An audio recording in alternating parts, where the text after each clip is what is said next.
咁樣嘅藍調時刻真係好靚啊！呢度就係東莞嘅萬象濱海購物村，係新崛起嘅一座文藝地標，連行街都可以行出海邊度假嘅感覺，所以佢一開業就被話係廣東版嘅南法小鎮。今日我就幫你哋嚟睇下佢到底掂唔掂。整個小鎮由意大利團隊設計，純白嘅簡風搭配大片玻璃幕牆，陽光一照通透到好似會呼吸咁。呢度冇傳統商場嘅封閉壓抑，真係好適合嚟影相打卡。呢度有幾個機位我好推薦，比如東南門入口嘅夢小姐雲裝置，會隨着天氣變化表情，登上2樓影相更加絕。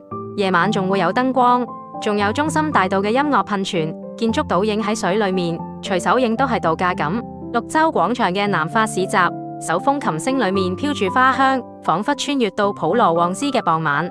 最後劃重點，藍調時刻嘅水街氛圍感超絕，真係必影。除咗影相，仲有咩好玩？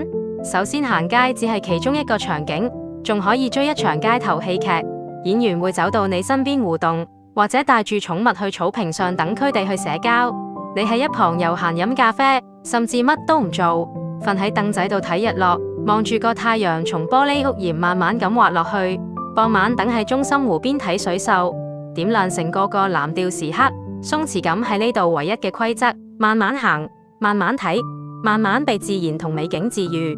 與其話佢係商業，我覺得更似係一場城市人嘅心理按摩。咁樣一個能夠令呼吸變慢，令感官打開，令心裏面嗰句我好攰慢慢溶解嘅度假小鎮，真係灣區短途旅行嘅好去處。